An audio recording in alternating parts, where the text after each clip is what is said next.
Invadieron naciones pacíficas. Es un régimen criminal. Masacraron a personas inocentes. Cometieron crímenes terribles, pero intentaron que pareciese que era lo correcto. Cometieron genocidio. Comparó a los judíos con un virus. Pero ¿cómo persuadieron Adolf Hitler y su reducido grupo de criminales al pueblo alemán de que los siguiese en su terrible viaje? Estaba loco. De su boca solo salían palabras de ira. Era como un perro rabioso. Esta serie ofrece una perspectiva única sobre el Tercer Reich. Muestra cómo Hitler y su círculo de confianza crearon una ilusión de justicia y legalidad, mientras entre bastidores subvertían la democracia y planeaban una monstruosa conspiración secreta basada en una ideología oculta y señales equívocas.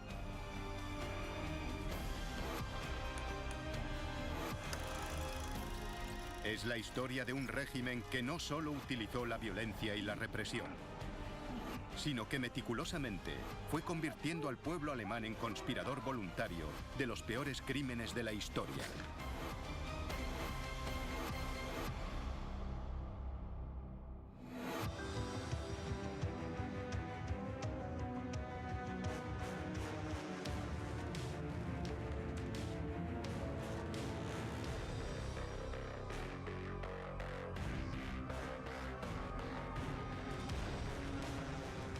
El ascenso del partido nazi. Los inadaptados al poder. La historia del ascenso del partido nazi comienza en los últimos días de la Primera Guerra Mundial. Un joven soldado llamado Adolf Hitler está en el hospital. Lo ha cegado un ataque con gas mostaza y se recupera de sus heridas. El gas mostaza provocaba irritación en los ojos. Aparecían ampollas por todo el cuerpo. Tenía náuseas y también vómitos. Le ardían los ojos, según él describió. Era como tener rescoldos dentro de la cabeza.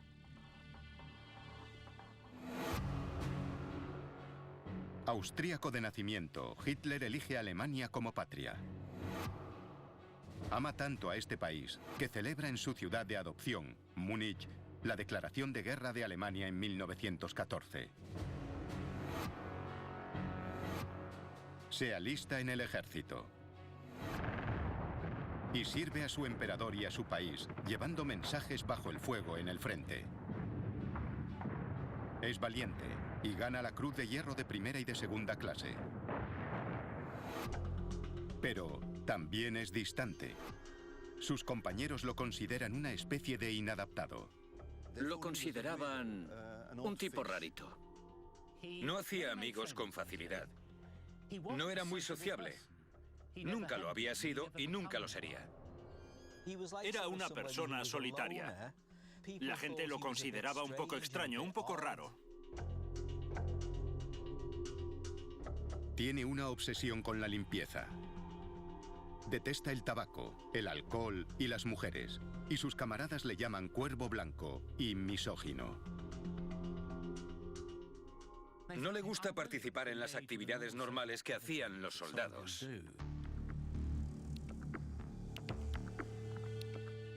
Flaco, débil y delirante, medio ciego por el gas, este es un Adolf Hitler muy diferente del hombre que aterrorizará a Europa.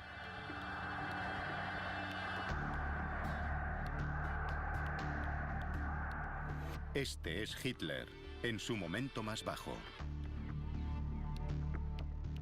Pero entonces, mientras intenta recuperarse, llega una noticia que cambiaría su vida para siempre.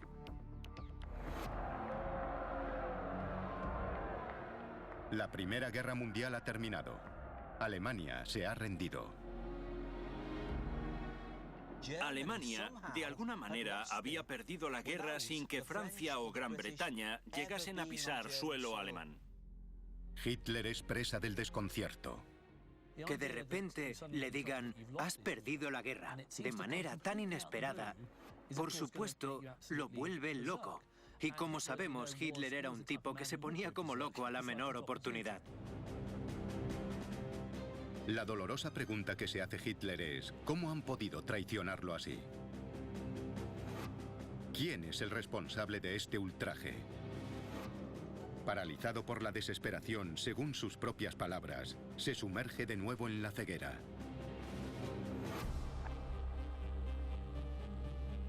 En sus delirios, los culpables deambulan por su mente. Empieza a culpar a quienes cree responsables. Los judíos, los comunistas, los políticos de izquierdas de su país que se han rendido sumisamente, aunque el poderoso ejército alemán en el que Hitler luchó no ha sido derrotado. Se sentía derrotado, no por el fracaso de los militares, sino por la puñalada trapera asestada por los políticos, banqueros y hombres de negocios corruptos judíos que habían traicionado al pueblo alemán y al gran ejército alemán. Hitler posteriormente escribiría que este momento lo transformó para siempre. Cuando me vi obligado a guardar reposo, se me ocurrió la idea de que liberaría a Alemania, de que la convertiría en grande.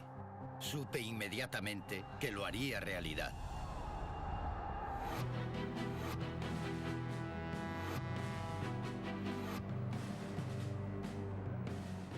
Pocos días después de la rendición alemana, Hitler se asoma perplejo y dolorido a un mundo en total caos. El otrora orgulloso pueblo alemán ahora es desdichado y ha sido pisoteado. Reinan la pobreza y el hambre. El emperador por el que él ha luchado y sufrido ha abdicado. La ley y el orden se desmoronan. La revolución recorre todo el país. Para un soldado patriota no hay nada. El ejército alemán es desmantelado. No tiene estudios ni posición social. Ninguna perspectiva.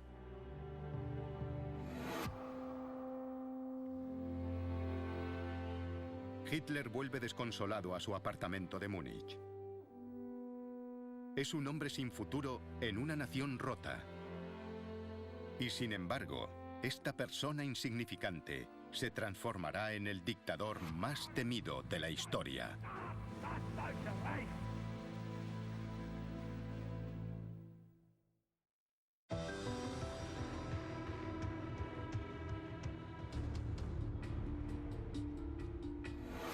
Finales de 1918, Adolf Hitler se ha recuperado de sus heridas y ha recibido el alta en el hospital militar.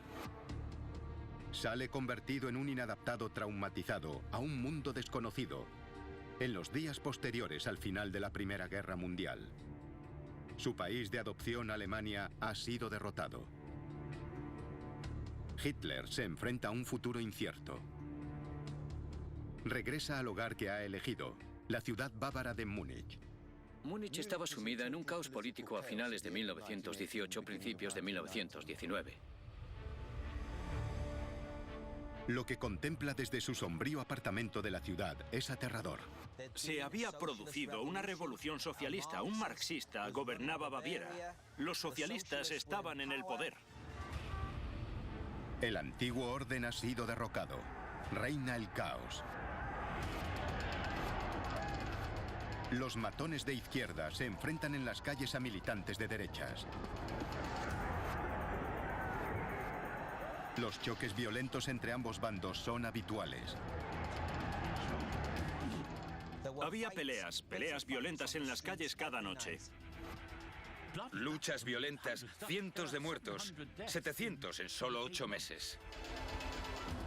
Para Hitler, los odiados marxistas son el enemigo interno. Son peligrosos porque forman parte de un movimiento internacional sin sentido del patriotismo. Los comunistas desprecian la idea de nacionalidad y no respetan el nacionalismo alemán que Hitler tanto admira. Y entonces ocurre algo que empeora las cosas. Una chispa que amenaza con provocar un incendio en el verano de 1919.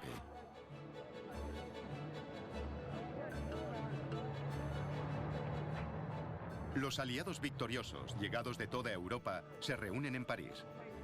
El 28 de junio de 1919, las naciones aliadas y Alemania firman un documento trascendental, el Tratado de Versalles. El júbilo toma las calles. Pero para Alemania, Versalles se convierte en una catástrofe. El tratado exige venganza por la Primera Guerra Mundial. Es una humillación más que afecta profundamente a Hitler. Él no puede aceptar que Alemania se merezca un tratamiento tan injusto. Nadie podía imaginar que Alemania se encontraría con unas condiciones tan duras en el Tratado de Versalles. Por haber comenzado la guerra, Alemania se ve obligada a pagar una enorme indemnización de 226.000 millones de marcos en oro. Es el equivalente a unos 700.000 millones de euros en dinero actual. Una suma más difícil de digerir debido a la enorme reducción de sus fronteras. Alemania pierde el 13% de su territorio. 6 millones de alemanes pierden su ciudadanía y se ven obligados a formar parte de nuevos países como Checoslovaquia y Polonia. Un quinto de la industria alemana pasa a manos aliadas. Se encontraron truncados, heridos y privados de una amplia parte de su población, lo que se sumó a la vergüenza de la derrota. Eso llevó a que Alemania, todos sus habitantes individualmente, sintieran un dolor muy profundo. La ira de Hitler crece. La antigua estrella de Europa y máquina industrial en alza ha sido cercenada.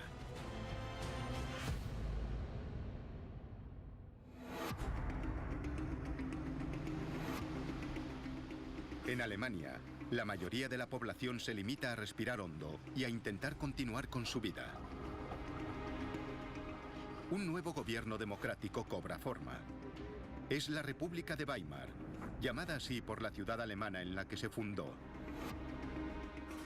Creada en agosto de 1919, está diseñada para sustituir al gobierno autocrático y militarista del Kaiser y sus generales.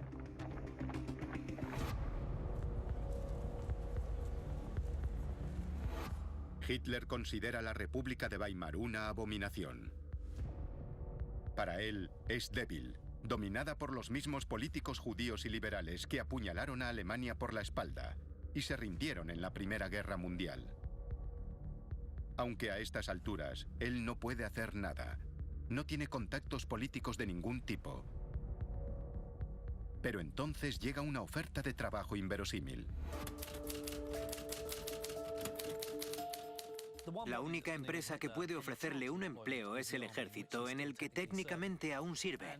Y un día contacta con él un hombre llamado Karl Mayer, que es el oficial al mando del Departamento de Información del Ejército Bávaro. Mayer ve algo en Hitler y le ofrece un trabajo: espiar a los numerosos partidos nuevos que se reúnen en las cervecerías de la ciudad.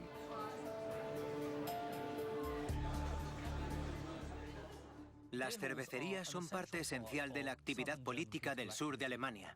Se habían convertido en foros políticos. Los nacionalistas las frecuentaban, daban discursos. Los socialistas también.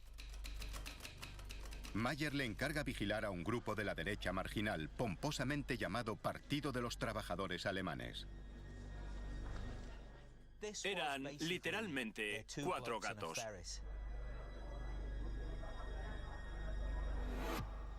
Eran aficionados. No era más que otro grupúsculo de hombres enfadados, perniciosos y antisemitas que se reunían en las cervecerías y descargaban bilis. No eran nada especial.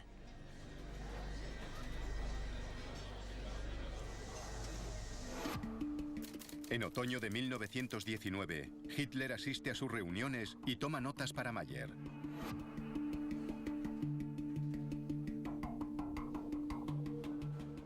Lo que allí escucha empieza a inspirarle. Una noche ocurrió algo especial, algo le llegó al corazón. Le gusta la retórica anticomunista del partido y su odio por los judíos y los socialistas. En vez de limitarse a observar e informar, se une a ellos. Se fija en el líder del partido, Anton Dressler. Dressler le preguntó su nombre y él dijo, me llamo Adolf Hitler. Y le preguntó, ¿te interesaría unirte a mi partido? El viaje de Adolf Hitler a la política ha comenzado. Rápidamente es nombrado jefe de propaganda. Comienza a dominar el pequeño comité de liderazgo formado por 7 personas. En poco tiempo, personas como Anton Dressler se dan cuenta de que es el hombre. No pueden prescindir de él. Es el hombre que los hará avanzar. Lo que hace Hitler es aprovechar el momento en esas cervecerías de Múnich. Se sube a las mesas, pronuncia discursos apasionados que encandilan a sus oyentes. Domina de tal manera que sorprende a sus camaradas de armas. Tiene liderazgo, habilidad. Sabe llevar la discusión a su terreno. Impresiona.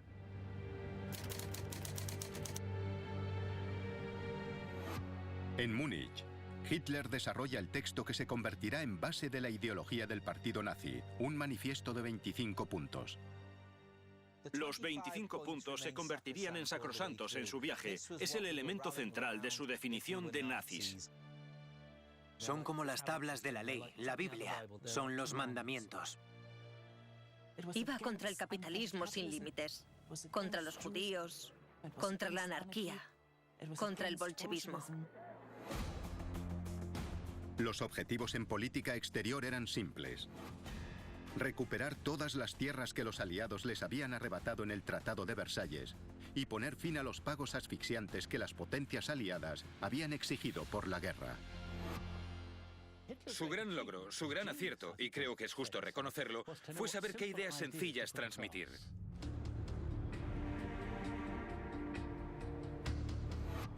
Junto al nuevo manifiesto, dotó a su partido de un nuevo nombre y un nuevo emblema. Una bandera rojo sangre con la esvástica en el centro. Uno de los elementos del genio político de Hitler es reconocer el poder de la iconografía. La imagen visceral del negro sobre rojo en los desfiles ejerce un impacto potente sobre la psique. Hay una gran genialidad en la sencillez de su mensaje. La bandera se convierte en la tarjeta de visita del partido. Incorpora los colores del viejo imperio alemán, con la antigua imagen aria de la esvástica.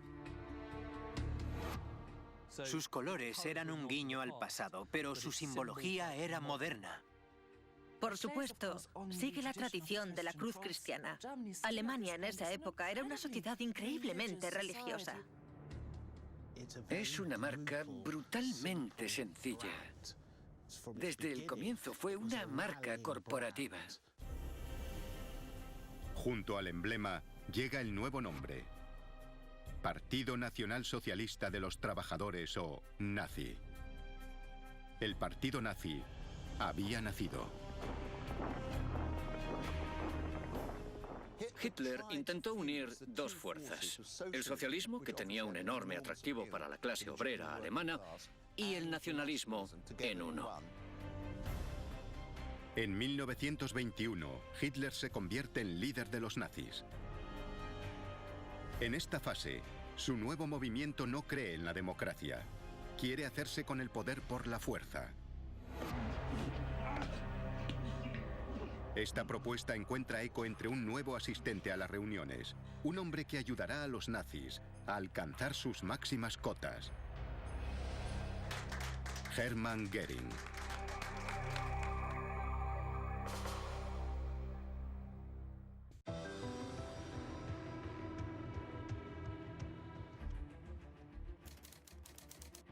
Adolf Hitler aún es un desconocido. Ha canalizado sus energías políticas hacia el recién nacido y modesto partido nazi. Pero tiene un proyecto osado: cambiar la fortuna de Alemania. Sus ambiciones empiezan a calar entre muchos compatriotas. Entre ellos, un joven, Hermann Göring. Göring, al igual que Hitler, es veterano de la Primera Guerra Mundial.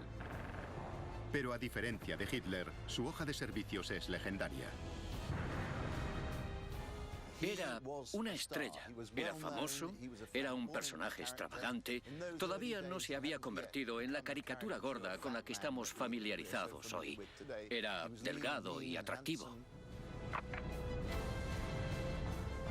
Al principio sirvió en infantería, pero después se hizo piloto y comandó no un escuadrón cualquiera, sino el más famoso de la guerra, el Circo Volador del Barón Rojo. Derribó 22 aviones enemigos e incluso obtuvo la mayor condecoración al valor del Imperio Alemán, la medalla Max Azul. Pero en los últimos días de la Primera Guerra Mundial, el héroe de guerra sufre una paliza a manos de un grupo de izquierdistas. Es algo que lo marcará para siempre.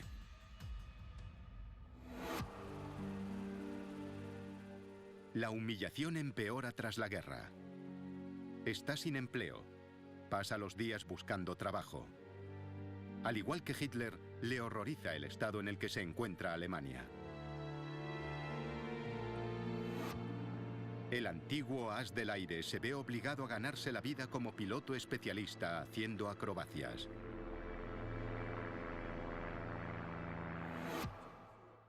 Un lunes por la noche escucha una charla de Hitler. Goering se queda impresionado.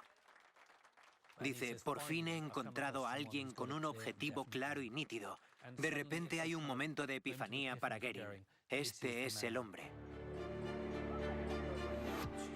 Un día después de asistir a la charla de Hitler, los que se convertirán en los nazis más poderosos de la historia se conocen.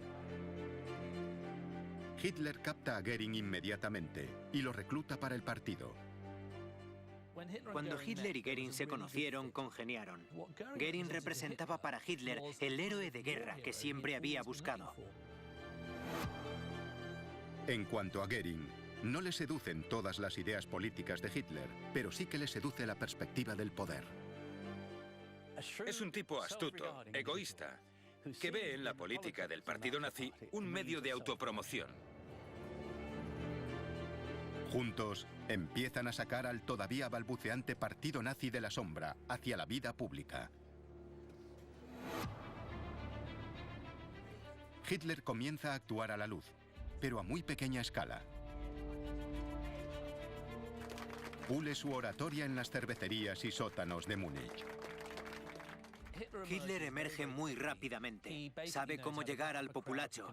Es sensible con el estado de ánimo ajeno. Sabe cuándo callar, cuándo alzar la voz. Sabe manipular. Sabe lo que la multitud quiere oír. Les da lo que quieren. Pero la oratoria encendida no es el único medio que usa para transmitir su mensaje. En diciembre de 1920 compra un semanario, el Volkische Beobachter. Se da cuenta de que necesita operar a una escala mayor.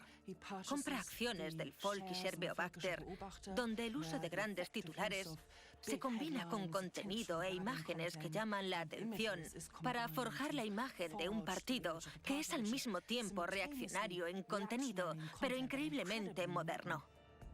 Esto ilustra, creo yo, la utilización por parte de los nazis de todas las formas de comunicación modernas antes de que el resto de partidos se percatase de ello. El periódico se convierte en una poderosa herramienta para llevar el mensaje nazi a un público más amplio. Su tirada pasa de los 8.000 a los 25.000 ejemplares.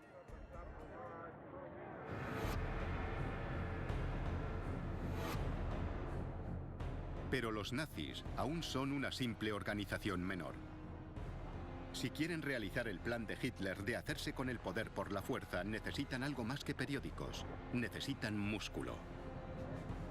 Él es consciente de que en las calles de una Alemania convulsa se necesita fuerza.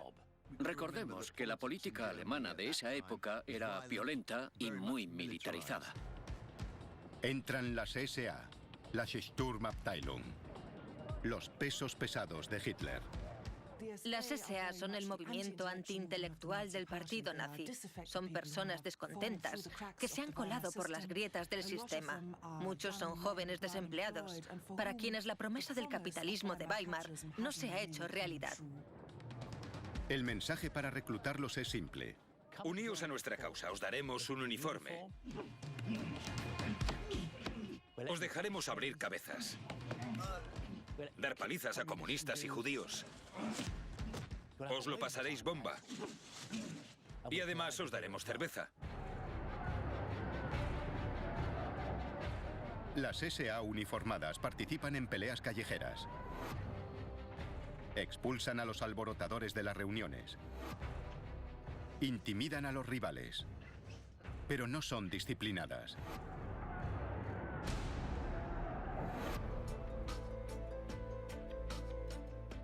Ahora, Hitler tiene el papel perfecto para su aliado, Hermann Göring. En 1923 lo coloca al mando de las SA. El antiguo héroe de guerra alecciona inmediatamente a los llamados camisas pardas. Hitler afirmaría más tarde: yo le di una chusma desordenada y en poco tiempo él ha organizado una división de 11.000 hombres.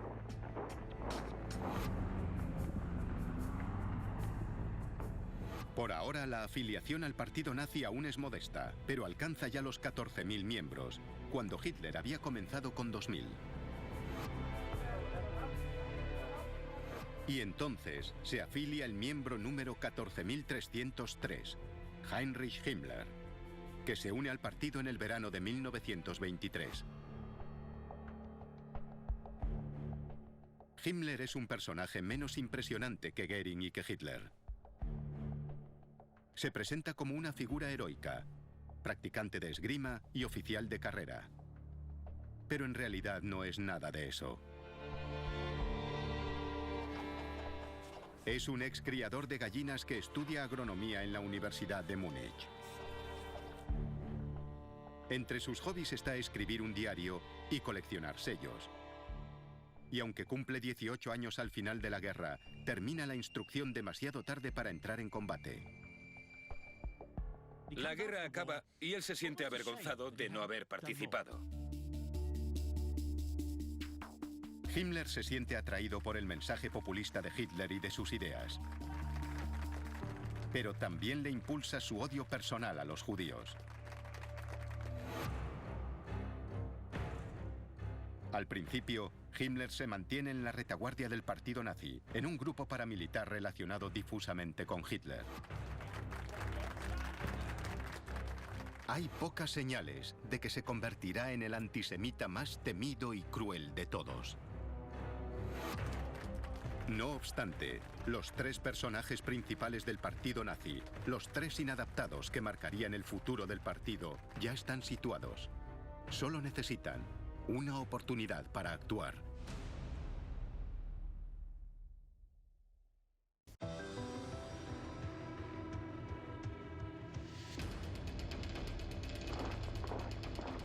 ...1923...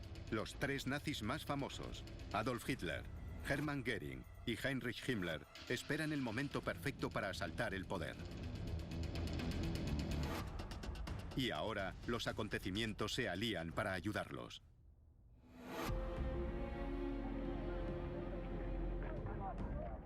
Alemania está sumida en el desastre económico. La hiperinflación asfixia a la economía. Una mala gestión de las finanzas de la nación hace que la hogaza de pan suba desde los 165 marcos a 1 billón en solo 10 meses. Para el alemán de a pie, que cobra un salario fijo, es un incremento inasumible. Los obreros son los que más sufren. Pueden comprar menos cosas. Sus esposas pueden comprar menos cosas en las tiendas. Sus hijos tienen menos. Para la clase obrera es un momento de gran desilusión. El medio kilo de carne sube hasta los 9 billones de marcos. Una cerveza cuesta 52 billones. La clase media también se ve afectada. Quienes habían ahorrado para asegurarse el futuro, ven cómo sus esperanzas desaparecen.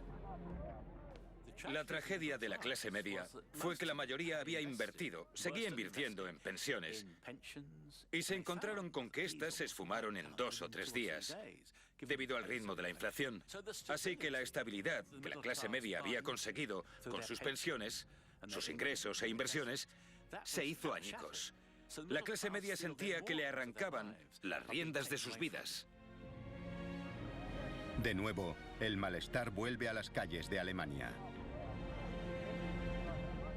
Para el gobierno de Weimar, es un desastre. Alemania no puede hacer frente a los pagos de la indemnización a los aliados. A cambio de esos pagos, tropas francesas y belgas se hacen con el único bien que le queda a Alemania. Ocupan el Ruhr, la locomotora industrial del país. El Ruhr era el principal centro de actividad industrial en la Alemania de posguerra, y su ocupación por los franceses fue un golpe demoledor. Les arrebataron la base de su economía en aquella época. Tropas extranjeras ocupan territorio soberano alemán. No hay nada peor para un pueblo orgulloso que una ocupación. Les recordó lo vulnerables que eran a la sed de venganza aliada.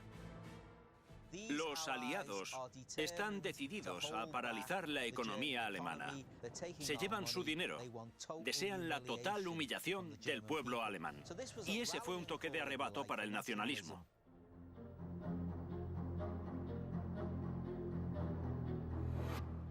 En Múnich, Hitler ha ascendido a jefe de la Bayerische Kampfbund, una organización de revolucionarios de derechas. Es como una liga de combate, un conjunto de grupos nacionalistas y militaristas de comienzos de los años 20. El grupo se une en torno a una idea. La República de Weimar debe acabar. Ese es su momento. Hay caos. Es el momento perfecto para que un grupo se haga con el control. La pregunta es, ¿cómo? La trama empieza a fraguarse. Se fragua en reuniones secretas, en cenas.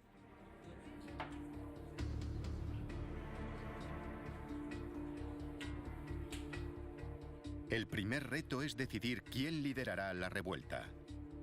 Hitler es consciente de que él es poco conocido para unir a toda Alemania. Necesita una figura conocida. Y tiene a la persona adecuada en mente. El general Erich Ludendorff, héroe nacional de la derecha alemana y uno de los grandes comandantes de la Primera Guerra Mundial. Ludendorff tenía una posición militar realmente atractiva para los nazis, que estarían encantados de que se uniese a su causa, así que hicieron todo lo posible. A continuación, los conspiradores debaten la mecánica para hacerse con el poder. El objetivo es contestar al gobierno bávaro de Múnich como primer paso para cuestionar al gobierno central alemán. Primero, Hitler secuestrará una reunión política importante de los líderes de Baviera, en la que estará presente el primer ministro del Estado, Gustav von Kahr. Obligará a von Kahr y a los líderes de la policía del Estado y del ejército a unirse al golpe. Ludendorff será vital para persuadir a los tres hombres de que se unan a la causa. Si alguien tan veterano y distinguido como Ludendorff apoyaba a los nazis y a Hitler, este alcanzaría un enorme prestigio. Con von Kahr y los otros dos de su parte, Hitler cree que el ejército y la policía se unirán a la revuelta. Simultáneamente, otras unidades, entre ellas las SA de Himmler, tomarán el control de los edificios claves del ejército y la policía en Múnich. La fecha ya está fijada.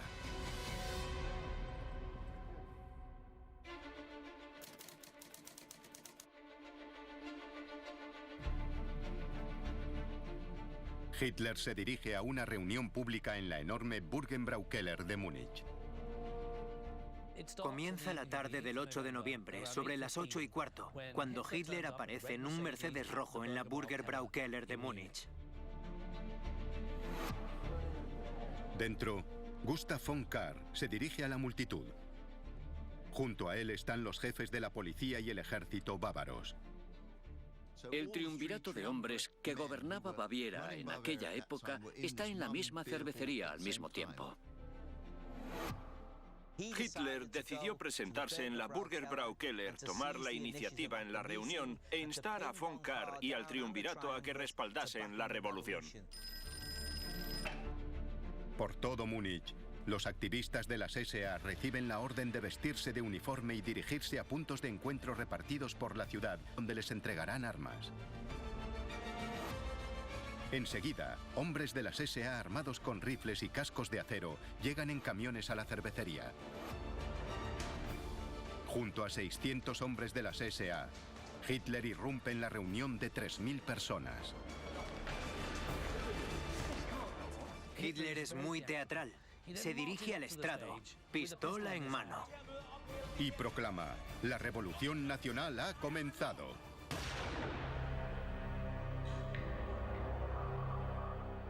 Pero se equivocaba.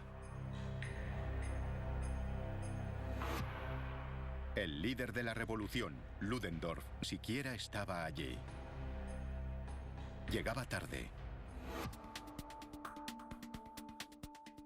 Hitler se lleva a los 3 líderes del Estado a una sala contigua e intenta convencerles de que se unan a él. Pero el triunvirato bávaro no estaba preparado para permitir que este orador de segunda tomase el poder. Mientras Hitler discute, los simpatizantes nazis y los camisas pardas de las SA, Himmler incluido, continúan cercando edificios militares por toda la ciudad. Hitler tiene que revertir la situación. Hitler necesita a estas personas de su parte para tener éxito. Pistola en mano, amenaza con matarlos. Pero ellos ni se inmutan. Son horas de lo que llamaríamos negociación. Aunque los políticos bávaros son reticentes a unirse a Hitler, pero él necesita que se unan a su bando. Al final se da cuenta de que aunque usa una pistola como arma de negociación, nunca podrá dispararla. Eso no funcionaría. Así que vuelve al salón de la Burger Braukeller para dirigirse al público. En un discurso desesperado, lo intenta todo para ganarse su apoyo. Cuando da ese apasionado discurso en ese sótano y afirma: el gobierno está dispuesto a entregar el poder, quiere que formemos un gobierno.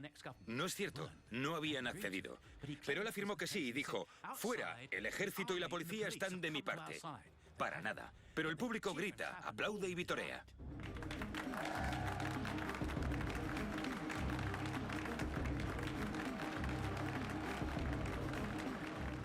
Finalmente, llega Ludendorff. El ambiente está caldeado.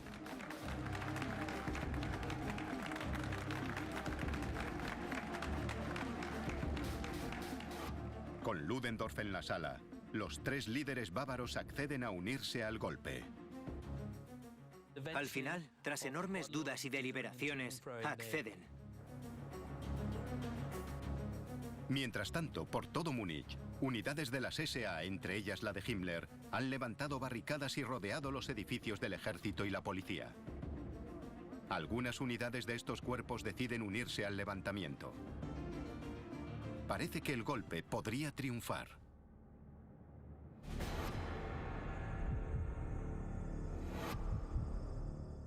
Pero en otros cuarteles, los soldados se niegan a unirse a los nazis.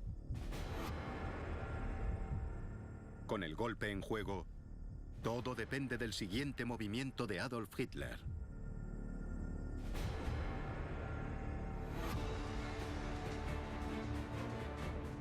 Hitler entonces abandona la cervecería. Deja que Ludendorff se haga con el control. Mientras Hitler recorre la ciudad para comprobar los progresos de su putsch, Ludendorff deja marchar a los líderes bávaros. Ludendorff, imprudentemente, aceptó la palabra de von Kahr y de sus jefes militares y de la policía de que serían buenos y apoyarían el golpe, y los dejó marchar. Pero lo que hace von Kahr es reunir a las tropas contra Hitler. Kahr se retracta y declara: no, estoy aquí para controlar las cosas. Hitler vuelve entonces a la cervecería y comete un error crítico. En vez de salir a la calle e intentar ganarse a más militares y policías, espera. convencido de que se sumarán a su causa de todos modos. Y se queda allí, sin hacer nada, durante varias horas. Se quedan en el sótano un tiempo, esperando que los de fuera se adhieran a sus ideas. Para entonces la gente ya está sobria y ya no es lo mismo. Mientras Hitler vacila, en Berlín, la noticia del putsch llega al gobierno. Inmediatamente se dicta un bando declarando a Hitler y a sus fieles culpables de alta traición. Era alta traición. No lo olvidemos, cometer traición, atacar a un gobierno legal, no era peccata minuta. Los conspiradores de Múnich se enfrentan ahora a la pena de muerte. Pero es Ludendorff quien toma el mando. Y Ludendorff, al más puro estilo prusiano, dice: «Wir marschieren, marcharemos».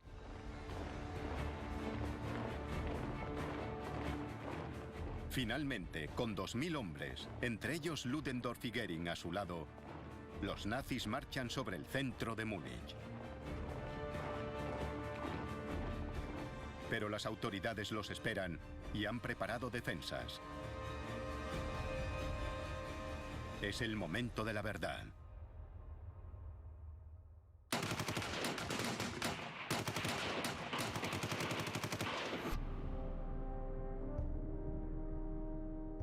...16 nazis mueren. Göring está entre los heridos. Los años siguientes, el relato oficial nazi contará una versión muy heroica de esos hechos, en los que apenas se mencionará a los 4 policías muertos. Ni tampoco se reparará en cómo Hitler y Himmler huyeron del campo de batalla. Hitler escapa en una ambulancia. Huye del lugar del crimen, por así decirlo. No es un acto muy heroico, que digamos, y acaba siendo detenido un par de días después.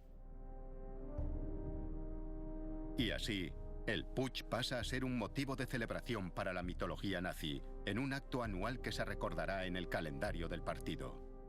Erigió unos enormes monumentos en su honor, en pleno centro de Múnich, cerca de donde habían sido abatidos. Y cada aniversario del putsch, el 9 de noviembre, los líderes nazis desfilaban por las calles de la ciudad.